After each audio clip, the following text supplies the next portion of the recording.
ಬೆಂಗಳೂರು ದಕ್ಷಿಣ ಜಿಲ್ಲೆಯಲ್ಲಿ ಅಚ್ಚರಿಯ ಸಂಗತಿ ನಡೆದಿದೆ. ರಾಮನಗರದಲ್ಲಿ ವಯೋವೃದ್ಧೆಯ ಸಾವಿಗೆ ಮಂಗವೊಂದು ಮರುಗಿದೆ. ವಯೋವೃದ್ಧೆಯ ಜೊತೆಗೆ ಜನ್ಮಾಂತರದ ಸಂಬಂಧ ಈ ಒಂದು ಘಟನೆಯಿಂದ ಈಗ ಬೆಳಕಿಗೆ ಬರ್ತಿದೆ. ರಾಮನಗರದಲ್ಲಿ ವಯೋವೃದ್ಧೆ ಸಾವನ್ನಪ್ತಾರೆ. ಆ ಸಾವಿಗೆ ಮಂಗ ಮರುಗಿದೆ.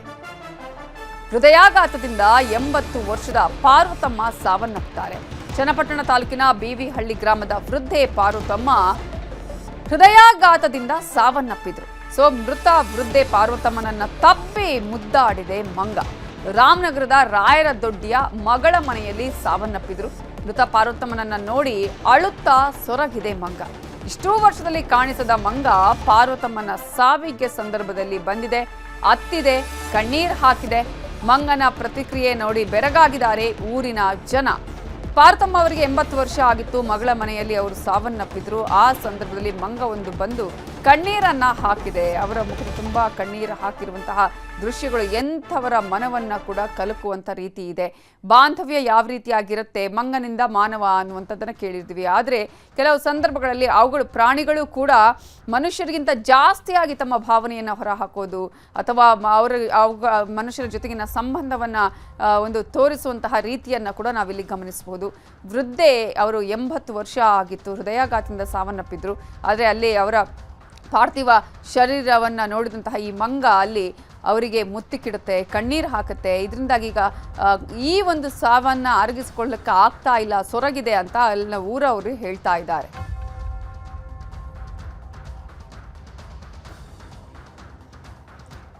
ಇದೇ ವಿಚಾರಕ್ಕೆ ಸಂಬಂಧಪಟ್ಟ ಹಾಗೆ ಇನ್ನಷ್ಟು ಮಾಹಿತಿಯನ್ನು ಕೊಡೋದಕ್ಕೆ ನಮ್ಮ ರಿಪೋರ್ಟರ್ ವೆಂಕಟೇಶ್ ಈಗ ಫೋನ್ ಸಂಪರ್ಕದಲ್ಲಿ ಜಾಯ್ನ್ ಆಗಿದ್ದಾರೆ. ವೆಂಕಟೇಶ್, ಕೆಲವೊಂದು ಸಂದರ್ಭದಲ್ಲಿ ಮನುಷ್ಯರಿಗಿಂತಲೂ ಕೂಡ ಪ್ರಾಣಿಗಳ ಭಾವನೆಯನ್ನು ನಾವು ಅರ್ಥ ಮಾಡ್ಕೊಳ್ಳೋದೇ ಕಷ್ಟ. ಅವುಗಳು ಅಷ್ಟು ಪ್ರೀತಿಯನ್ನು ತೋರಿಸುತ್ತೆ. ಆ ರೀತಿಯಂತಹ ಪ್ರೀತಿ ಮನುಷ್ಯರು ಕೂಡ ಮಾಡೋದಕ್ಕೆ ಸಾಧ್ಯ ಇಲ್ಲ ಅನ್ನುವಂಥ ಮಾತುಗಳನ್ನು ಕೇಳಿರ್ತೀವಿ. ಇಲ್ಲೂ ಕೂಡ ಅಂಥದ್ದೇ ಈಗ ಒಂದು ಘಟನೆ ಕಾಣಿಸ್ತಾ ಇದೆ. ಈ ವಿಚಾರದಲ್ಲಿ ಏನೆಲ್ಲ ಬೆಳವಣಿಗೆಗಳು ಆಗಿದೆ? ನಿಜಕ್ಕೂ ಕೂಡ ನವಿತಾ, ಏನಂದ್ರೆ ಮನುಷ್ಯ ಮತ್ತೆ ಪ್ರಾಣಿಗಳ ನಡುವೆ ಇರ್ತಕ್ಕಂತ ಒಂದು ಸಂಬಂಧ ಅದು ಜನ್ಮದ ಸಂಬಂಧ ಅಂತಾನೆ ಹೇಳ್ಬೋದು. ಯಾಕಂದ್ರೆ ಇಂಥ ಒಂದು ಘಟನೆ ಈಗ ರಾಮನಗರದ ರಾಯರದೊಡ್ಡಿ ಸರ್ಕಲ್ ನಲ್ಲಿ ನಡೆದಿರ್ತಕ್ಕಂಥದ್ದು. 80 ವರ್ಷದ ಪಾರ್ವತಮ್ಮ ಎಂಬುವರು ಸಹಜ ಕಾಯಿಲೆಯಿಂದ ಹೃದಯಾಘಾತವಾಗಿ ಅವರು ಸಾವನ್ನಪ್ಪಿರ್ತಾರೆ. ಅವರು ಮೂಲತಃ ಚನ್ನಪಟ್ಟಣ ತಾಲೂಕಿನ ಬಿವಿಹಳ್ಳಿ ಗ್ರಾಮದವರು. ಅವರು ಮಗಳ ಮನೆಗೆ ಅವರ ಮೃತದೇಹವನ್ನ ತೆಗೆದುಕೊಂಡು ಹೋದಂತ ಸಂದರ್ಭದಲ್ಲಿ ರಾಮನಗರದ ರಾಯರದೊಡ್ಡಿ ಸರ್ಕಲ್ ನಲ್ಲಿ ಅವರ ಮಗಳ ಮನೆ ಇರ್ತದೆ, ಅಲ್ಲಿ ಅವರ ಮೃತದೇಹವನ್ನ ಇಟ್ಟಿರ್ತಾರೆ. ಆ ಸಂದರ್ಭಕ್ಕೆ ಒಂದು ಮಂಗ ಬಂದು ಅವರ ಮೃತದೇಹದ ಮೇಲೆ ಕುಳಿತು ಅಳುವಂತಹ ಒಂದು ಸಂಗತಿ ಎಲ್ಲರನ್ನ ಒಂದು ಬೆರಗನ್ನ ಮಾಡ್ತದೆ. ಯಾಕಂದ್ರೆ ಆ ಮೃತದೇಹವನ್ನ ತಬ್ಬಿ ಮುದ್ದಾಡಿ ಕಣ್ಣೀರಿಡ್ತದೆ ಆ ಒಂದು ಮಂಗ. ಈ ಒಂದು ದೃಶ್ಯವನ್ನ ಕಂಡಂತಹ ಗ್ರಾಮದ ಜನ ಆಗಿರ್ಬೋದು, ಹಾಗೆ ಸಂಬಂಧಿಕರಾಗಿರ್ಬೋದು, ಹಾಗೆ ಇನ್ನಿತರೆ ಎಲ್ಲರೂ ಕೂಡ ಒಂದು ಆಶ್ಚರ್ಯವನ್ನ ಪಡ್ತಾರೆ. ಯಾಕಂದ್ರೆ ಇಷ್ಟು ವರ್ಷದಲ್ಲಿ ಅಲ್ಲಿ ಯಾವುದೇ ಒಂದು ಕೋತಿಗಳ ಸಂತತಿ ಇರಲಿಲ್ಲ. ಜೊತೆಗೆ ಅಲ್ಲಿ ಯಾರೇ ಸಾವನ್ನಪ್ಪಿದ್ರು ಕೂಡ ಯಾವುದೇ ಒಂದು ಮಂಗಗಳು ಕೂಡ ಬರ್ತಾ ಇರ್ಲಿಲ್ಲ. ಆದ್ರೆ ಏಕಾಏಕಿ ಪಾರ್ವತಮ್ಮನವರು ಈಗ ಸಾವನ್ನಪ್ಪಿ ಅವರ ಮೃತದೇಹವನ್ನ ಅಲ್ಲಿ ತಂದು ಅವರ ಮನೆಯ ಬಳಿ ಇಟ್ಟಂತ ಸಂದರ್ಭದಲ್ಲಿ ಆ ಒಂದು ಮಂಗ ಬಂದು ಅಳುವಂಥದ್ದು, ಜೊತೆಗೆ ಆ ಮೃತದೇಹವನ್ನ ತಪ್ಪಿ ಮುದ್ದಾಡುವಂತಹ ದೃಶ್ಯವನ್ನ ಕಂಡಂತ ಜನ ಹಾಗೆ ಅವರ ಕುಟುಂಬಸ್ಥರು ಸಾಕಷ್ಟು ಒಂದು ಆಶ್ಚರ್ಯಕರವಾಗಿ ಅದನ್ನ ಗಮನಿಸ್ತಾರೆ. ಇದು ಎಲ್ಲೋ ಒಂದು ಕಡೆ ಜನ್ಮದ ಅನುಬಂಧ ಅಂತೇಳಿ ಜನ ಕೂಡ ಮಾತನಾಡ್ತಾ ಇರ್ತಕ್ಕಂಥದ್ದು ನವಿತಾ. ಈಗ ವೆಂಕಟೇಶ್, ಒಂದ್ ಕಡೆ ಯಾರಿಗೂ ಕೂಡ ಗೊತ್ತಿಲ್ಲ ಅನ್ನುವಂಥದ್ದು, ಇಲ್ಲಿ ಯಾವತ್ತೂ ಕೂಡ ನೋಡಿಲ್ಲ ಅಂತ ಹೇಳ್ತಾ ಇದ್ದಾರೆ. ಅಂದ್ರೆ ಅವ್ರು ಇದ್ದಂತಹ ಜಾಗದಲ್ಲಿ ಯಾವತ್ತಾದ್ರೂ ಅಲ್ಲಿ ಕಂಡಿದ್ದು ಇದೆಯಾ ಅಂತ ಹೇಗೆ, ಅಥವಾ ಇದರ ಬಗ್ಗೆ ಅಲ್ಲಿ ಯಾರನ್ನಾದ್ರೂ ಮಾತನಾಡಿಸೋ ಸಂದರ್ಭದಲ್ಲಿ ಏನ್ ಹೇಳ್ತಾರೆ? ಖಂಡಿತ ನವಿತಾ, ಏನಂದ್ರೆ ಅವರು ಅಲ್ಲಿ ಇದ್ದಂತ ಸಂದರ್ಭದಲ್ಲೂ ಕೂಡ ಯಾವುದೇ ಒಂದು ಕೋತಿಗಳು ಕೂಡ ಅಲ್ಲಿ ಬರ್ತಾ ಇರ್ಲಿಲ್ಲ. ಜೊತೆಗೆ ಇವರಿಗೂ ಕೂಡ ಯಾವುದೇ ಒಂದು ಪ್ರಾಣಿಯ ಜೊತೆಗೆ ಒಂದು ಅಷ್ಟೊಂದು ಒಂದು ಅವಿನಾಭಾವವಾದಂತ ಒಂದು ಸಂಬಂಧ ಕೂಡ ಇರ್ಲಿಲ್ಲ. ಆದ್ರೆ ಏಕಾಏಕಿ ಇವರು ಸತ್ತ ಮೇಲೆ ಏಕಾಏಕಿ ಆ ಕೋತಿ ಬರ್ತದೆ. ಆ ಕೋತಿ ಬಂದು ಆ ಮೃತದೇಹದ ಮೇಲೆ ಕುಳಿತು ಅಳುವಂಥದ್ದು, ಹಾಗೆ ರೋದನೆ ಮಾಡುವಂತ ದೃಶ್ಯವನ್ನ ನೋಡಿ ಜನ ಕೂಡ ಎಲ್ಲೋ ಒಂದು ಕಡೆ ಭಾವನಾತ್ಮಕವಾಗಿ ಮಾತನಾಡ್ತಾ ಇದ್ದಾರೆ ನವಿತಾ. ಥ್ಯಾಂಕ್ ಯು ವೆಂಕಟೇಶ್ ಡೀಟೇಲ್ಸ್ಗೆ. ಇನ್ನು ಸಂಮೋಹನ ತಜ್ಞರಾಗಿರುವಂತಹ ಬಾಲಕೃಷ್ಣ ಗುರೂಜಿ ಅವರು ನಮ್ಮ ಜೊತೆ ಇದೀಗ ಫೋನ್ ಸಂಪರ್ಕದಲ್ಲಿ ಜಾಯ್ನ್ ಆಗಿದ್ದಾರೆ. ನಮಸ್ತೆ ಗುರೂಜಿ. ನಮಸ್ಕಾರ. ರಾಮನಗರದ ಅಂದ್ರೆ ಬೆಂಗಳೂರು ದಕ್ಷಿಣದಲ್ಲಿ ಒಬ್ರು ಪಾರ್ವತಮ್ಮ ಅನ್ನುವರು ಸಾವನ್ನಪ್ಪಿದ್ದಾರೆ 80 ವರ್ಷ ಹೃದಯಾಘಾತದಿಂದ. ಆದ್ರೆ ಅವ್ರು ಯಾವತ್ತೂ ಕೂಡ ಅಂದ್ರೆ ಅಲ್ಲಿನ ಊರಿನವರಾಗಿರ್ಬೋದು ಅಥವಾ ಅವರ ಅಕ್ಕಪಕ್ಕದವ್ರು ಯಾರು ಕೂಡ ಈ ರೀತಿಯಾಗಿ ಮಂಗನ ಜೊತೆ ಬಾಂಧವ್ಯ ಇಟ್ಕೊಂಡದನ್ನ ನೋಡಿಲ್ಲ. ಬಟ್ ಇಲ್ಲಿ ಮಂಗ ಅವ್ರು ತೀರ್ಕೊಂಡ ಮೇಲೆ ಬಂದು ಅಳತ್ತೆ, ಕಣ್ಣೀರು ಹಾಕುತ್ತೆ, ಅವರನ್ನ ಮುದ್ದು ಮಾಡುತ್ತೆ. ಇದರ ಬಗ್ಗೆ ಯಾವ ರೀತಿಯಾಗಿ ಈ ಒಂದು ಬಾಂಧವ್ಯದ ಬಗ್ಗೆ ಹೇಳೋದಕ್ಕೆ ಬಯಸ್ತೀರಿ? ಇದು ಜನ್ಮ ಜನ್ಮಾಂತರದ ಅನುಬಂಧನ ಹೇಗೆ ಅಂತ? ಇದು ಸಾಧ್ಯತೆ ಇದೆ. ಕಾರಣ ಆ ತರ ಅಟ್ಯಾಚ್ಮೆಂಟ್ ಬರ್ಬೇಕಾದ್ರೆ ಹಿಂದಿನ ಜನ್ಮದ ನೆನಪುಗಳು ಕ್ಯಾರಿ ಫಾರ್ವರ್ಡ್ ಆಗಿರೋ ಸಾಧ್ಯತೆಗಳು ತುಂಬಾ ಇರುತ್ತೆ. ಹಾಗಾಗ್ಬಿಟ್ಟು ಒಂದು ಕನೆಕ್ಟಿವಿಟಿ ಇದ್ದು ಅವ್ರು ತೀರು ಹೋದಾಗ ಇದು ಅಳೋದು, ಆತರ ತಪ್ಕೊಳ್ಳೋದು ಅದೆಲ್ಲ ಇರುವಂತಹ ಸಾಧ್ಯತೆಗಳು ಬಹಳ ಹೆಚ್ಚಾಗಿರುತ್ತೆ. ಇದು ಸಬ್ ಕಾನ್ಶಿಯಸ್ ಮನಸ್ಸಿನಲ್ಲಿ ಈ ಮಾಹಿತಿಗಳು ಇರುತ್ತೆ. ಹಾಗಾಗಿ ಅದಕ್ಕೆ ವಿಷಯ ಎಲ್ಲ ಅರ್ಥ ಆಗುತ್ತೆ. ಮನುಷ್ಯರ ತರ ಡೆವಲಪ್ಮೆಂಟ್ ಆಗದಿದ್ರು ಬ್ರೈನು ಅದೆಲ್ಲ ಸ್ಟಿಲ್ ಅದಕ್ಕೆ ಸಬ್ ಕಾನ್ಶಿಯಸ್ ಆಕ್ಟಿವಿಟಿಯಿಂದ ಅದಕ್ಕೆ ಗೊತ್ತಾಗೋ ಸಾಧ್ಯತೆಗಳು ಬೇಕಾದಷ್ಟು ಇದೆ. It's quite possible. But modern science ಒಪ್ಪಲ್ಲ. ಯಾಕಂದ್ರೆ ಅವರು ಬರೀ ಅಣು, ದೇಹ, ಕಣ್ಣು ಕಾಣೋದು, ಕೈಗೆ ಸಿಕ್ಕೋದು ಅಷ್ಟೇ ನಂಬುತ್ತಾರೆ. But reality is something really different. ಹಿಂದಿನ ಜನ್ಮದ ಆಗು ಹೋಗುಗಳು ಈ ಜನ್ಮದಲ್ಲಿ ತುಂಬಾ ಪ್ರಭಾವಶಾಲಿಯಾಗಿ ವರ್ಕ್ ಆಗುತ್ತೆ. ಹಾಗಾಗಿ we can explore that in fact. ಅದು ಹಿಂದಿನ ಜನ್ಮದಲ್ಲಿ ಯಾವ ರೀತಿ ನಂಟಿತ್ತು ಈಗೆಗೂ ಮತ್ತು ಆ ಮಂಗಂಗೂ ಅಂತ ನೋಡ್ಬೋದು. It's possible to explore also. ಸಾಧ್ಯತೆಗಳು ತುಂಬಾ ಹೆಚ್ಚಾಗಿ. ಬಟ್ ಯಾವತ್ತೂ ಕೂಡ ಕಾಣಿಸ್ಕೊಂಡಿಲ್ಲ ಅಂತ ಹೇಳ್ತಾರೆ ಅವ್ರ ಮನೆಯವರು ಆಗಿರ್ಬೋದು ಅಥವಾ ಅಕ್ಕಪಕ್ಕದವರು. ಯಾವತ್ತೂ ಕೂಡ ಈ ಮಂಗನನ್ನ ನಾವು ನೋಡಿಲ್ಲ ಅಥವಾ ಅಲ್ಲೂ ಕೂಡ ಇಲ್ಲ, ಬಟ್ ಇವತ್ತೇ ಬಂದಿರೋದು ಅಂತ ಹೇಳಿ. ಹೇಗೆಂದ್ರೆ mind is Omni present, omnipotent, ಆಮ್ನಿಸೆಂಟ್, ಸರ್ವಜ್ಞ, ಸರ್ವವ್ಯಾಪಿ, ಸರ್ವಶಕ್ತ. ಹಾಗಾಗಿ ಈ ಒಂದು ಘಟನೆ ಅವರು ತೀರ್ ಹೋಗಿರೋದು ಅದರ ಮನಸ್ಸಿಗೆ ಸರ್ವವ್ಯಾಪಿ ಆಗಿರೋದ್ರಿಂದ ತಿಳಿದಿರಬಹುದು. ತಿಳಿದಿದ್ದು ಅದು ಇಲ್ಲಿ ಬಂದು ಅದರ ರೆಸ್ಪಾಂಡ್ ಮಾಡ್ತಿರ್ಬೋದು. ಆ ರೀತಿ ಸಾಧ್ಯತೆ ಇದೆ. ಯಾಕಂದ್ರೆ ನೋಡಿ, ನೀವೇ ಯೋಚನೆ ಮಾಡಿ, ಅದೊಂದು ಪ್ರಾಣಿ, ಅದಕ್ಕೆ ಯಾವ ರೀತಿ ಅಷ್ಟೊಂದು ಭಾವನೆ ಇರೋದಿಲ್ಲ. ಜೊತೆ ನೀವೇ ಹೇಳಿದ್ರಿ ಮೊದಲು ಯಾವಾಗ್ಲೂ ಬಂದಿರ್ಲಿಲ್ಲ ಅಂತ. ಬರೋದಲ್ದೆ ಅದನ್ನ ಅಪ್ಕೊಳ್ಳೋದು, ಅವ್ರ ಜೊತೆ ಕೂತ್ಕೊಳ್ಳೋದು, ಅಳೋದು ಎಲ್ಲ ಮಾಡ್ಬೇಕು ಅಂದ್ರೆ there should be something beyond logical mind. ಹಾಗಾಗಿ ಬಿಕಾಸ್ ನಾನು ಲಕ್ಷಾಂತರ ಕೇಸಸ್ ಹ್ಯಾಂಡಲ್ ಮಾಡಿರೋದ್ರಿಂದ I totally I am with past life therapy. ಮನಸ್ಸಿನ ಶಕ್ತಿ ಅದು ಸಾಧ್ಯತೆ ಇದೆ. ಅಂದ್ರೆ ಅದಕ್ಕೆ ಯಾವತ್ತಾದ್ರೂ ಈಗ ನಾವು ಎಲ್ಲಾದ್ರೂ ಹೋದಂತ ಸಂದರ್ಭ ಕೆಲವು ಮಂಗಗಳನ್ನ ನೋಡಿರ್ತೀವಿ ಅಥವಾ ಅಂದ್ರೆ ಆ ಸಂದರ್ಭದಲ್ಲಿ ಆಯಾ ಸ್ಥಳಗಳಲ್ಲಿ ಕೆಲವೊಂದ್ಸಲ ಇರುತ್ತೆ. ಬಟ್ ಇದು ಅಂದ್ರೆ ಯಾವತ್ತಾದ್ರೂ ಅದಕ್ಕೆ ಗೊತ್ತಾಗಿರ್ಬೋದು ಅಥವಾ ಆ ಲೇಡೀಸ್ಗೆ ಗೊತ್ತಾಗದೇ ಇರಬಹುದು. ಹಾಗಾಗಿ ಯಾವತ್ತಾದ್ರೂ ಮೀಟ್ ಮಾಡಿರುವಂತಹ ಸಾಧ್ಯತೆಗಳು ಇರುತ್ತಾ ಹೇಗೆ ಅಂತ? ಸಾಧ್ಯತೆಗಳು ಇರಬಹುದು. ಯಾಕೆಂದ್ರೆ ನಾವು ಅದರ ಮನಸ್ಸನ್ನ ಥ್ರೂ ಎ ಹೀಲರ್ ಅಕ್ಸೆಸ್ ಮಾಡಿ ನಾವು ನೋಡಕ್ ಸಾಧ್ಯ. ಮೊದಲು ನೋಡಿರ್ಬಹುದು, ನೋಡಿಲ್ದಿದ್ರು ಇಲ್ಲದಿದ್ರು ನಡೆಯುತ್ತಿದೆಲ್ಲ. ಬಿಕಾಸ್ ಒಂದು ಘಟನೆಯ ಇಂಪ್ರೆಷನ್ ಏನಿದೆ ಅದು it will be very powerful, very strong and powerful. ಹಾಗಾಗಿ ಅದು ಕಳ್ಕೊಂಡಾಗ ಅಜ್ಜಿಯ ದೇಹತ್ಯಾಗ ಆದಾಗ ಇದಕ್ಕೆ ನೆನಪು ಬಂದು, ಹಿಂದಿನ ಜನ್ಮದ ನೆನಪು ಬಂದು ಅದು ಒಂದು ಅಟ್ರಾಕ್ಟ್ ಮಾಡಿ ಆ ಆಸೆಯ ದೇಹದ ಹತ್ರ ಬಂದಿರೋ ಸಾಧ್ಯತೆ ತುಂಬಾನೇ ಇರುತ್ತೆ. ಈ ಜನ್ಮದಲ್ಲಿ ಅದಕ್ಕೆ ಮುಂಚೆ ನೋಡಿರ್ಬೇಕು ಅಥವಾ ಬಾಂಧವ್ಯ ಇರ್ಬೇಕು ಅಂತ ಏನಿಲ್ಲ. ಆ ಇನ್ಸಿಡೆನ್ಸ್ ಏನಾಯ್ತು that could trigger the monkey to come. ಅಂದ್ರೆ ಎಲ್ಲಿಂದ ಇದ್ರೂ ಕೂಡ ಆ ಸಂದರ್ಭದಲ್ಲಿ ಇದು ಗೊತ್ತಾಗಿ ಆಗ ನೆನಪುಗಳು ಮರುಕಳಿಸಿ ಇಲ್ಲಿಗೆ ಬಂದಿರುತ್ತೆ ಅಂತ ಹೇಳ್ತೀರಿ? ಹೌದು. ನೋಡಿ, ನಾವ್ ಯಾರನ್ನೋ ನೆನ್ಸ್ಕೊಂತೀವಿ, ಅವ್ರು ಇವಾಗ ಬಂದಿದ್ರೆ ಎಷ್ಟು ಚೆನ್ನಾಗಿರುತ್ತೆ ಅಂತ. ವಿತಿನ್ 5 minutes ಎಷ್ಟೋ ಸಲ ಅವ್ರು ಬಂದಿರ್ತಾರೆ. ಸೊ ದಿಸ್ ಈಸ್ ಟೆಲಿಪತಿ ಅಂದ್ಬಿಟ್ಟು this all possible. Only thing is ಸೈನ್ಸಿನ ಕಣ್ಣ ಕಾಣದಿರೋದ್ರಿಂದ ಅವ್ರು ಯಾರು ನಂಬಲ್ಲ ಅಷ್ಟೇ. Otherwise it's all true. ಸಾಧ್ಯತೆ ಬೇಕಾದಷ್ಟು ಇರುತ್ತೆ.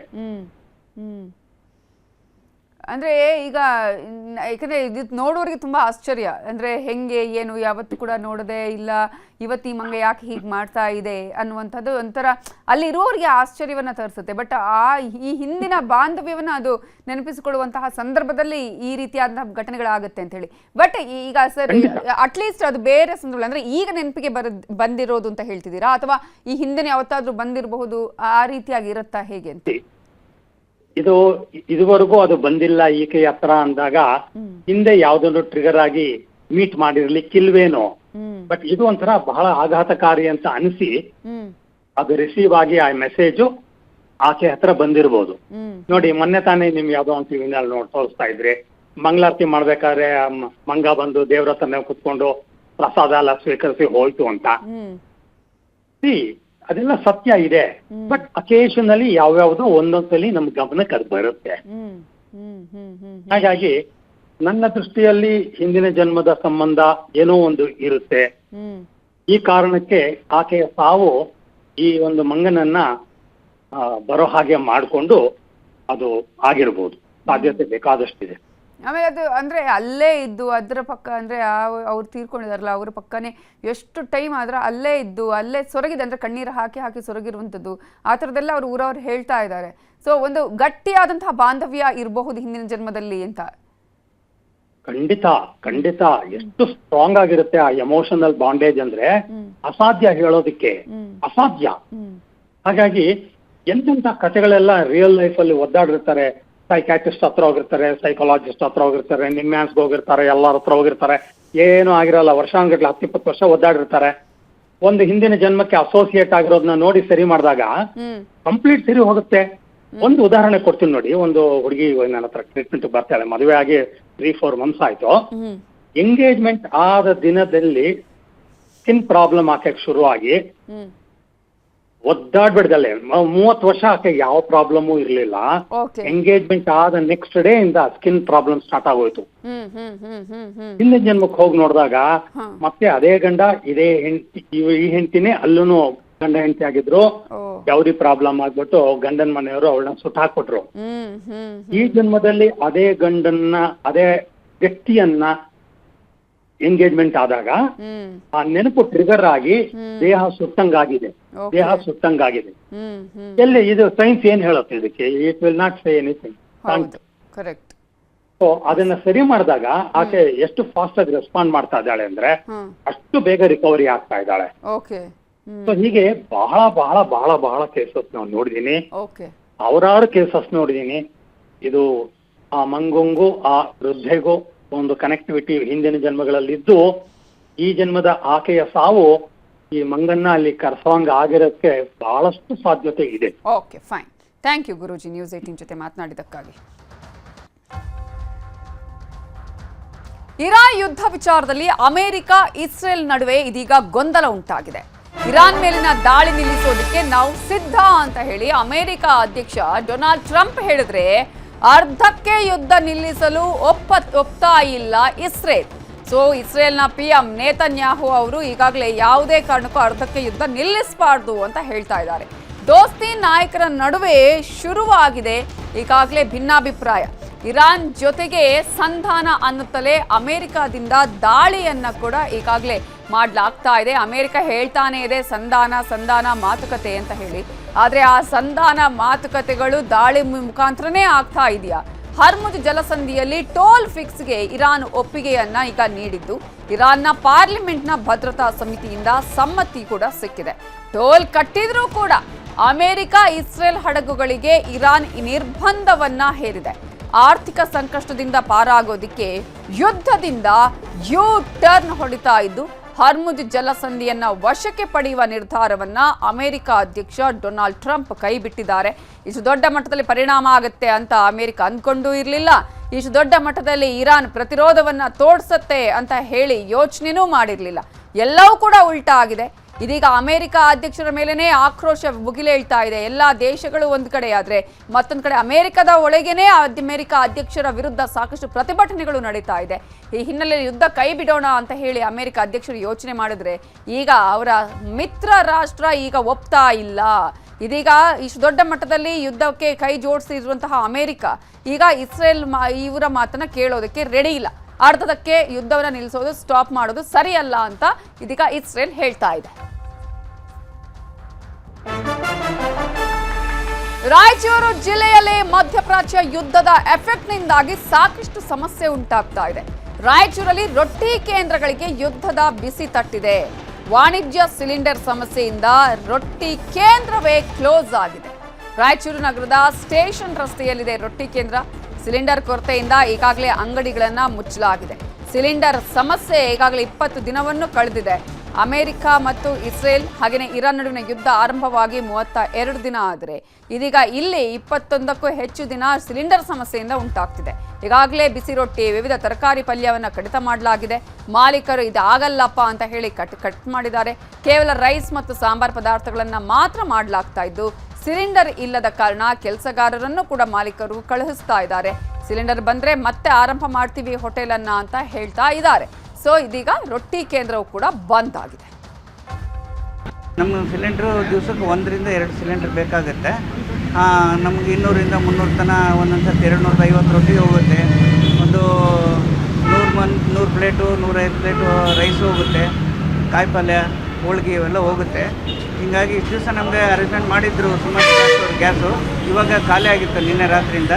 ಅದಕ್ಕೆ ಇವತ್ತು ಬಂದ್ ಮಾಡಿದ್ದೀವಿ. ಅವ್ರು ಇವತ್ತು ಕೊಡ್ತೀವಿ ಅಂತ ಹೇಳಿದರೆ ಗ್ಯಾಸ್ ಇವತ್ತು ಕೊಟ್ಟರೆ ನಾಳೆಗೆ ಚಾಲೂ ಮಾಡ್ತೀವಿ ಸರ್. ನಾಳೆ ಕೊಟ್ಟರೆ ನಾಡ್ದು ಚಾಲೂ ಮಾಡ್ತೀವಿ ಸರ್. ಅವ್ರು ಆಶ್ವಾಸನೆ ಕೊಟ್ಟಿವಿ. ಇವತ್ತು ತಕ್ಷಣ ಅರೇಂಜ್ಮೆಂಟ್ ಮಾಡ್ತೀವಪ್ಪ ನಿಮಗೆ ಅಂತಂದು ಹೇಳಿದ್ದಾರೆ. ಇನ್ನೂ ಅವ್ರು ಕೊಟ್ಟಿಲ್ಲ. ಕೊಟ್ಟರೆ ನಾಳೆ ಚಾಲೂ ಮಾಡ್ತೀವಿ ಸರ್. ಇವತ್ತು ಇದೇ ವಿಚಾರಕ್ಕೆ ಈಗಾಗಲೇ ನಾವು ಗಮನಿಸ್ತಾ ಇದ್ವಿ, ರೊಟ್ಟಿ ಕೇಂದ್ರಗಳಿಗೆ ಯುದ್ಧದ ಬಿಸಿ ತಟ್ತಾ ಇರುವಂಥದ್ದು. ಈ ವಿಚಾರ ಇದೀಗ ಪ್ರತಿ ಒಂದು ಜಿಲ್ಲೆಯಲ್ಲೂ ಕೂಡ ನಡೀತಾ ಇದೆ. ಕಾರಣ ಪ್ರತಿ ಹಳ್ಳಿಯಲ್ಲೂ ಇರುವಂತಹ ಹೋಟೆಲ್ ಮಾಲೀಕರು ಕಂಗಾಲಾಗಿ ಕ್ಲೋಸ್ ಮಾಡ್ತಾ ಇದ್ದಾರೆ. ಕಾರಣ ಸಿಲಿಂಡರ್ ಸಮಸ್ಯೆ ಇದೆ. ಸಿಲಿಂಡರ್ ಸಮಸ್ಯೆಯಿಂದ ಹೇಗಪ್ಪ ನಾವು ಹೋಟೆಲ್ಗಳನ್ನು ನಡೆಸೋದು ಅನ್ನುವಂತಹ ಆತಂಕದಿಂದಾನೇ ಸಾಕಷ್ಟು ಜನ ಹೋಟೆಲ್ ಮಾಲೀಕರು ಹೋಟೆಲ್ಗಳನ್ನು ಕ್ಲೋಸ್ ಮಾಡಿ ಸಿಬ್ಬಂದಿಗಳನ್ನು ಕಳುಹಿಸ್ತಿದ್ದಾರೆ.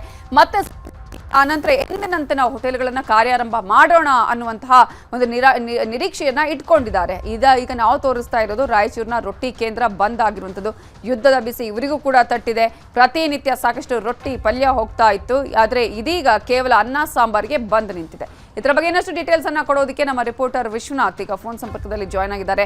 ವಿಶ್ವನಾಥ್, ಈಗಾಗಲೇ ಮಧ್ಯಪ್ರಾಚ್ಯದಲ್ಲಿ ನಡೀತಾ ಇರುವಂತಹ ಯುದ್ಧದ ಬಿಸಿ ಇದೆಯಲ್ಲ, ಅದರ ನೇರ ಪರಿಣಾಮ ಹೋಟೆಲ್ ಉದ್ಯಮದ ಮೇಲೆ ಆಗ್ತಾ ಇರೋದು. ಅದರಲ್ಲೂ ಕೂಡ ಚಿಕ್ಕ ಚಿಕ್ಕ ಹೋಟೆಲ್ಗಳು, ಫೇಮಸ್ ಹೋಟೆಲ್ಗಳು, ಕೆಲವೊಂದಕ್ಕೆ ಸ್ಪೆಷಾಲಿಟಿಯನ್ನು ಹೊಂದಿರುವಂತಹ ಹೋಟೆಲ್ಗಳ ಮೇಲೂ ಕೂಡ ಆಗಿರೋದು. ರಾಯಚೂರಲ್ಲಿ ಯಾವ ರೀತಿಯಾಗಿ ಸಮಸ್ಯೆ ಆಗಿದೆ? ನವಿತಾ, ರಾಯಚೂರು ಜಿಲ್ಲೆಯಲ್ಲೂ ಕೂಡ ಇವತ್ತು ಮಧ್ಯಪ್ರಾಚ್ಯ ದೇಶಗಳಲ್ಲಿ ನಡೀತಿರ್ತಕ್ಕಂತಹ ಯುದ್ಧದ ಕರಿನೆರಳು ಬೀರಿದೆ ಅಂತಲೇ ಹೇಳ್ಬೋದು. ಯಾಕೆಂತ ಕೇಳಿದ್ರೆ ಅಲ್ಲಿ ಯುದ್ಧ ನಡೆದಿರ್ತಕ್ಕಂಥ ಹಿನ್ನೆಲೆಯಲ್ಲಿ ಇಲ್ಲಿ ಗ್ಯಾಸ್ಗಳ ವಿಳಂಬದಿಂದ, ಸಿಲಿಂಡರ್ ಗ್ಯಾಸ್ಗಳ ಬರ್ತಕ್ಕಂಥ ವಿಚಾರಕ್ಕೆ ಸಂಬಂಧಪಟ್ಟಂಗೆ ಇವತ್ತು ಗ್ಯಾಸ್ಗಳಿಲ್ಲದೆ ಹೋಟೆಲ್ ಉದ್ಯಮಕ್ಕೆ ಬಹುದೊಡ್ಡ ಹೊಡೆತ ಬಿದ್ದಿರತಕ್ಕಂಥದ್ದು. ಅದರಲ್ಲೂ ಕೂಡ ರಾಯಚೂರು ಜಿಲ್ಲೆ ಅಂತ ಹೇಳಿದ್ರೆ ಖಡಕ್ ರೊಟ್ಟಿಗೆ ಅಂದ್ರೆ ಜೋಳದ ರೊಟ್ಟಿ ಮತ್ತು ಸಜ್ಜಿ ರೊಟ್ಟಿಗೆ ಹೆಸರುವಾಸಿಯಾದಂತಹ ಒಂದು ಊರು ಅಂತಾನೆ ಹೇಳ್ಬೋದು, ಜಿಲ್ಲೆ ಅಂತಾನೆ ಹೇಳ್ಬೋದು. ಅಂತಹ ಒಂದು ಜಿಲ್ಲೆಯಲ್ಲಿ ಅದರಲ್ಲೂ ಮುಖ್ಯವಾಗಿ ನಗರದಲ್ಲಿ ಇವತ್ತು ಬಹಳಷ್ಟು ರೊಟ್ಟಿ ಕೇಂದ್ರಗಳನ್ನ ತೆಗೆದು ಒಂದು ವ್ಯಾಪಾರ ಒಂದು ವಹಿವಾಟವನ್ನ ನಡೆಸ್ತಕ್ಕಂಥದ್ದು ಇತ್ತು ನವಿತಾ. ಆದರೆ ಈಗ ಸಿಲಿಂಡರ್ಗಳ ಕೊರತೆಯಿಂದಾಗಿ ಈಗ ಆ ರೊಟ್ಟಿ ಮಾಡತಕ್ಕಂಥ ವಿಚಾರ ಸಂಬಂಧಪಟ್ಟಂಗೆ ಸಿಲಿಂಡರ್ ಇಲ್ಲದೆ ಇರೋದ್ರಿಂದ ಇವತ್ತು ಆ ರೊಟ್ಟಿ ಮಾಡೋದನ್ನೇ ಇವತ್ತು ಉದ್ಯಮಗಳು ನಿಲ್ಲಿಸಿದ್ದಾರೆ. ಇಷ್ಟು ಕಡೆ ರೊಟ್ಟಿ ಮಾಡೋದಕ್ಕಾಗಿ ಆ ಒಂದು ರೊಟ್ಟಿ ಕೇಂದ್ರಗಳಿಗೆ ಬರ್ತಿದ್ದಂತ ಕೆಲಸಗಾರಿಗೂ ಕೂಡ ಇವತ್ತು ಒಂದು ಗೇಟ್ ಪಾಸ್ ನೀಡಿದ್ದಾರೆ. ಹೀಗಾಗಿ ಇವತ್ತು ಕೇವಲ ರೊಟ್ಟಿ ಕೇಂದ್ರಗಳಲ್ಲಿ, ಹೆಸರೇ ರೊಟ್ಟಿ ಕೇಂದ್ರ, ಇಲ್ಲಿ ರೊಟ್ಟಿ ಮತ್ತು ಪಲ್ಯ ಮಾತ್ರ ಸಿಗ್ತವೆ. ನಾನಾ ತರದ ಪಲ್ಯಗಳನ್ನ ಮಾಡಿ ಆ ರೊಟ್ಟಿ ಮತ್ತು ಪಲ್ಯಗಳನ್ನ ಪಾರ್ಸಲ್ ಕೊಡ್ತಕ್ಕಂಥ ಕೆಲಸವನ್ನ ರೊಟ್ಟಿ ಕೇಂದ್ರದಲ್ಲಿ ಮಾಡಲಾಗ್ತಾ ಇತ್ತು ನವಿತಾ. ಆದರೆ ಈಗ ದುರಂತದ ವಿಚಾರ ಏನಪ್ಪಾ ಅಂತ ಹೇಳಿದ್ರೆ ಇವತ್ತು ಸಿಲಿಂಡರ್ ಗ್ಯಾಸ್ಗಳ ವಿಳಂಬದಿಂದಾಗಿ ಮತ್ತು ಅಭಾವದಿಂದಾಗಿ ಇವತ್ತು ರೊಟ್ಟಿ ಮಾಡೋದನ್ನೇ ಇವತ್ತು ಕೇಂದ್ರಗಳು ನಿಲ್ಲಿಸಿದ್ದಾವೆ. ಬಹುತೇಕ ರೊಟ್ಟಿ ಕೇಂದ್ರಗಳು ನಗರದಲ್ಲಿ ಈಗಾಗಲೇ ಆಗಿರ್ತಕ್ಕಂಥದ್ದು ಕೇವಲ ಅನ್ನ ಸಾಂಬಾರು ಮಾತ್ರ ಇವತ್ತು ದೊರೆಯುತ್ತಾ ಇದ್ದಾವೆ. ಹೀಗಾಗಿ ಈ ಒಂದು ರೊಟ್ಟಿ ಕೇಂದ್ರದ ಮೇಲೆ, ಹೋಟೆಲ್ ಉದ್ಯಮದ ಮೇಲೆ ಮತ್ತು ರೊಟ್ಟಿ ಕೇಂದ್ರದ ಉದ್ಯಮದ ಮೇಲೆ ಈ ಸಿಲಿಂಡರ್ ಗ್ಯಾಸ್ಗಳ ಒಂದು ಅಭಾವ ಬಹುದೊಡ್ಡ ಒಂದು ಹೊಡೆತವನ್ನು ನೀಡಿದೆ ಅಂತ ಹೇಳ್ಬೋದು ನವಿತಾ. Thank you Vishwanath Hoogar. ಚಿಕ್ಕಬಳ್ಳಾಪುರದಲ್ಲಿ ಗ್ಯಾಸ್ ಇಲ್ಲದೆ ಆಟೋ ಚಾಲಕರು ಪರದಾಟವನ್ನ ಮಾಡುತ್ತಿದ್ದಾರೆ. ಆಟೋಗಳನ್ನ ತಳ್ಳಿಕೊಂಡು ಮನೆಗೆ ವಾಪಸ್ ಆಗಿದ್ದಾರೆ ಚಾಲಕರು. ಗ್ಯಾಸ್ ಇಲ್ಲದೆ ಆಟೋ ಚಾಲಕರು ಈಗ ಸಾಕಷ್ಟು ಸಮಸ್ಯೆಗಳನ್ನ ಅನುಭವಿಸ್ತಾ ಇದ್ದಾರೆ. ಆಟೋಗಳನ್ನ ತಳ್ಕೊಂಡೇ ಮನೆಗೆ ವಾಪಸ್ ಆಗಿದ್ದಾರೆ. ಸಿಗ್ತಾ ಇಲ್ಲ, ಏನೇ ನಾವು ಪರದಾಡಿದ್ರು, ಏನೇ ಮಾಡಿದ್ರು LPG ಸಿಗ್ತಾ ಇಲ್ಲ, CNG ಸಿಗ್ತಾ ಇಲ್ಲ ಅಂತ ಹೇಳಿ ಈಗ ಅನೇಕ ಜನ ಸಮಸ್ಯೆಗೆ ಒಳಗಾಗಿದ್ದಾರೆ. ಇನ್ನು ಅರ್ಧ ದಾರಿಯಲ್ಲೇ ಪ್ಯಾಸೆಂಜರ್ ಅನ್ನ ಬಿಟ್ಟು ಮನೆಗೆ ತೆರಳಿದ್ದಾರೆ ಚಾಲಕರು. ಕಳೆದ 3 ದಿನಗಳಿಂದ ಗ್ಯಾಸ್ ಸಿಗ್ತಾ ಇಲ್ಲ. ಆಟೋ ಚಾಲಕರು ಪ್ರತಿನಿತ್ಯ ಕಿಲೋಮೀಟರ್ ಗಟ್ಟಲೆ ಗ್ಯಾಸ್ಗಾಗಿ ವೇಟ್ ಮಾಡುವ ಪರಿಸ್ಥಿತಿ ನಿರ್ಮಾಣ ಆಗಿತ್ತು. ಇದೀಗ ಗ್ಯಾಸೇ ಸಿಗ್ತಾ ಇಲ್ಲ. ಸಿಗದೆ ವಾಹನಗಳನ್ನ ಆಟೋಗಳನ್ನ ಹಾಗೆ ತಳ್ಕೊಂಡೇ ಮನೆಗೆ ಹೋಗಬೇಕಾದ ಪರಿಸ್ಥಿತಿ. ನಡು ರಸ್ತೆಯಲ್ಲಿ ನಿಂತು ಹೋಗಿವೆ ಆಟೋಗಳು. ಬಂಕ್ ಮುಂದೆ ಆಟೋಗಳನ್ನ ನಿಲ್ಲಿಸ್ಕೊಂಡು ಗ್ಯಾಸ್ಗಾಗಿ ಪರದಾಟವನ್ನ ಮಾಡಿದ್ರೆ ಈಗ ಗ್ಯಾಸೇ ಸಿಗ್ತಿಲ್ಲ. 3 ದಿನಗಳಿಂದ ಗ್ಯಾಸ್ ಬಂಕ್ಗಳ ಮುಂದೆ ಆಟೋ ನಿಲ್ಲಿಸಿದ್ದಾರೆ ಚಾಲಕರು. ಮನೆ ಬಳಿಯಿಂದ ತಳ್ಕೊಂಡು ಬಂದು ಮತ್ತೆ ತಳ್ಕೊಂಡೇ ವಾಪಸ್ ಆಗ್ತಾ ಇದ್ದಾರೆ. ಸಂಸಾರ ನಡೆಸೋದು ಕಷ್ಟ ಅಂತ ಚಾಲಕರು ತಮ್ಮ ಅಳಲನ್ನ ತೊಡ್ಕೊಂಡಿದ್ದಾರೆ. ಚಿಕ್ಕಬಳ್ಳಾಪುರ ಜಿಲ್ಲೆಯಲ್ಲಿ ಆಟೋ ಚಾಲಕರು ಗ್ಯಾಸ್ ಸಿಗದೆ ಪರದಾಟವನ್ನ ಅನುಭವಿಸ್ತಿದ್ದಾರೆ. ಜೀವನ ನಡೆಸೋದೇ ನಾವು ಇದರಿಂದ, ಈಗ ಜೀವನ ನಡೆಸೋದಕ್ಕೂ ಕೂಡ ಸಾಧ್ಯ ಆಗ್ತಾ ಇಲ್ಲ ಅಂತ ಹೇಳಿ ಆಟೋ ಚಾಲಕರು ಇದೀಗ ತಮ್ಮ ನೋವನ್ನ ತೋಡ್ಕೊಳ್ತಾ ಇದ್ದಾರೆ.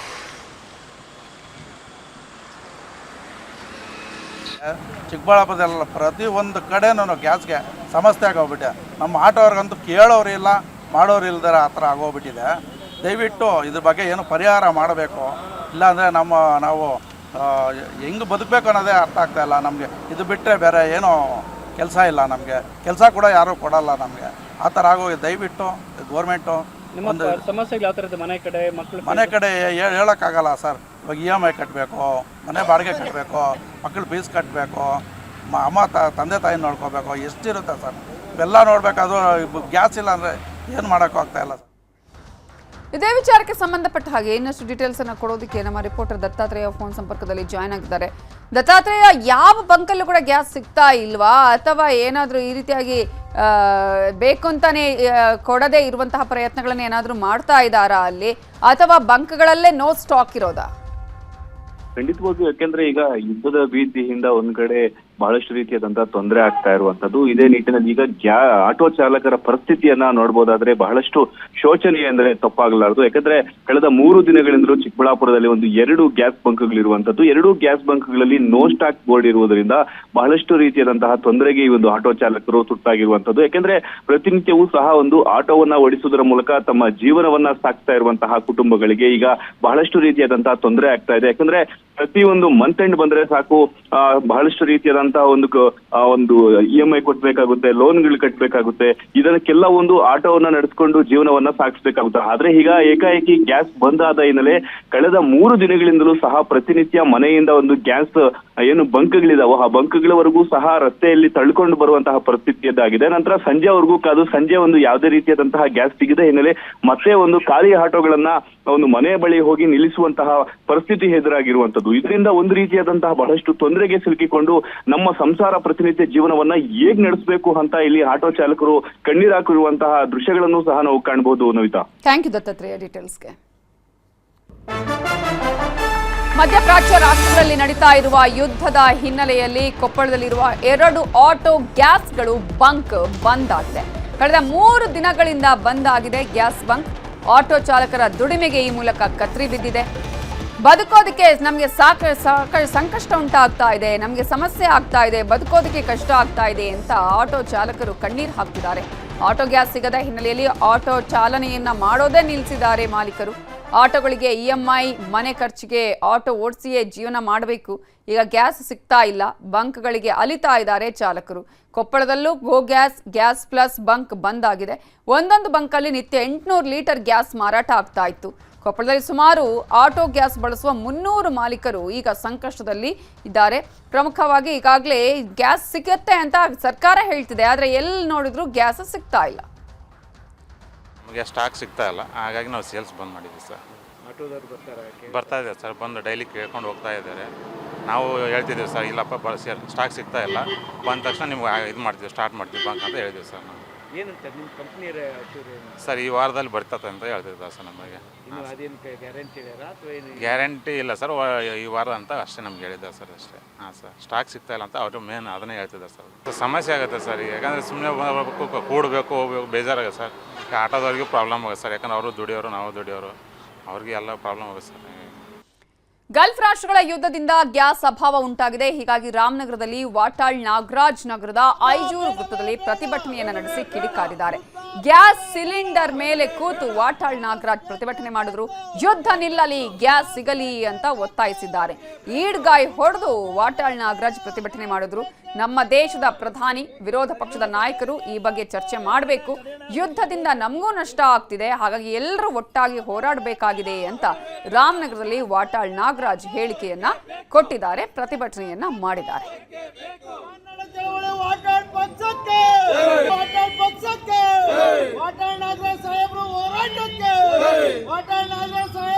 ಈಗ ಮೊದಲು ಪ್ರಪಂಚದಲ್ಲಿ ಒಕ್ಕೊರಲಿನ ಮಾತು ಯುದ್ಧ ನಿಲ್ಲೇಬೇಕು. ಭಾರತ ದೇಶದವರ ಜವಾಬ್ದಾರಿ ಭಾರಿ ಇದೆ. ಭಾರತದ ಪ್ರಧಾನಿ ಸಂಪೂರ್ಣವಾಗಿ ನಮ್ಮ ದೇಶದ ಎಲ್ಲ ಮುಖಂಡರುಗಳು ಸೇರಿ ಸಂಪೂರ್ಣ ಅಮೇರಿಕ, ಇಸ್ರೇಲ್, ಇರಾನ್ಗೆ ಭಾಳ ಅತ್ಯಂತ ಕಳಕಳಿಯಿಂದ ಮನವಿ ಮಾಡಿ ಯುದ್ಧ ನಿಲ್ಲಿಸಬೇಕು.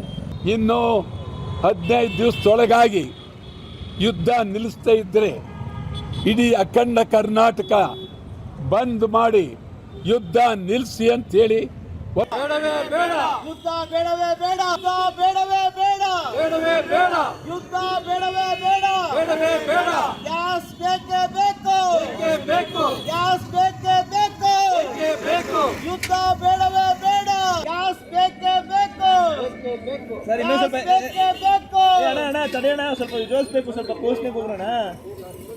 ಬೇಡವೇ ಬೇಡ ಬೇಡವೇ ಬೇಡ ಗ್ಯಾಸ್ ಬೇಕೇ ಬೇಕು ಬೇಕು ಗ್ಯಾಸ್ ಬೇಕೇ ಬೇಕು ಬೇಕು ಕನ್ನಡ ಚಳವಳಿ. ಬಾಗಲಕೋಟೆಯ ಮುಗಳಹಳ್ಳಿ ಗ್ರಾಮದಲ್ಲಿ ಸಿಎಂ ಅಬ್ಬರದ ಪ್ರಚಾರ ಮಾಡಿದ್ದು ಕಾಂಗ್ರೆಸ್ ಅಭ್ಯರ್ಥಿ ಉಮೇಶ್ ಮೇಟಿ ಪರವಾಗಿ ಸಿದ್ದರಾಮಯ್ಯ ಪ್ರಚಾರವನ್ನ ಮಾಡಿದ್ದಾರೆ.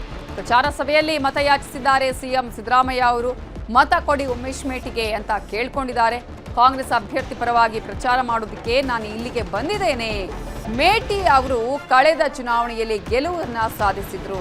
ಮೇಟಿ ಅವರ ಸ್ಥಾನವನ್ನ ತುಂಬುವವರಿಗೆ ನೀವು ಈ ಸಲ ಮತ ಹಾಕಬೇಕು ಅಂತ ಹೇಳಿ ಸಿಎಂ ಸಿದ್ದರಾಮಯ್ಯ ಅವರು ಮತಯಾಚಿಸಿದ್ದಾರೆ. ಭಾಷಣದ ಮೂಲಕ ಮತಯಾಚಿಸಿದ್ದಾರೆ. ಉಮೇಶ್ ಮೇಟಿ ಅವರನ್ನ ಕಾಂಗ್ರೆಸ್ ಅಭ್ಯರ್ಥಿ ಮಾಡಿದ್ದೇವೆ, ಉಮೇಶ್ ಮೇಟಿ ಅವರನ್ನ ಗೆಲ್ಲಿಸಿ, HY ಮೇಟಿ ಸ್ಥಾನವನ್ನ ತುಂಬಬೇಕು, HY ಮೇಟಿ ಅವರಿಗೆ ಹೋರಾಟ ಮಾಡಿ ನಾನು ಟಿಕೆಟ್ ಕೊಡಿಸಿದ್ದೆ ಅಂತ ಹೇಳಿದ್ದಾರೆ. ಕನಸು ಬಿದ್ದಿದೆಯಾ? ಸಿಹಿ ಹೈಕಮಾಂಡ್, ನಮ್ಮ high command Narayana Swamy is not our high command ಅಲ್ವಾ? ನಾರಾಯಣ ಸ್ವಾಮಿ ಯಾವ ಪಾರ್ಟಿ ಇರೋದು? ಬಿಜೆಪಿ. ಅವರಿಗೆ ನಮ್ಗೆ ಹೈಕಮಾಂಡ್ ಆಗ್ತಾರೆ. ಏನೋ ಹೇಳ್ತಾರೆ, ಹೇಳ್ಬೇಕು ಅಂತ ಹೇಳ್ತಾರೆ. ಅದರಿಂದ ಅದಕ್ಕೆಲ್ಲ ರಿಯಾಕ್ಟ್ ಮಾಡಕ್ ಹೋಗಲ್ಲ. ಹೈಕಮಾಂಡ್ ಹೇಳೋದು ನಮ್ಮ high command, Karnataka Congress party high command ಇದೆಯಲ್ಲ, ಅವ್ರು ಹೇಳ್ದಾಗ ಕೇಳೋದು, ನಾರಾಯಣ ಸ್ವಾಮಿ ಹೇಳಿದಾಗ ಕೇಳೋದು. ನಿಜವಾದ ಕಳ್ಳೆತ್ತುಗಳು ಏನ್ ಬಗ್ಗೆ ಏನ್ ಕೆಲಸ ಮಾಡಿದ್ದಾರೆ? ಅವ್ರೇನು ಅಭಿವೃದ್ಧಿ? ಬಸವರಾಜ ಬೊಮ್ಮಾಯಿ 4 ವರ್ಷ ಅಧಿಕಾರದಲ್ಲಿ ಇದ್ರು.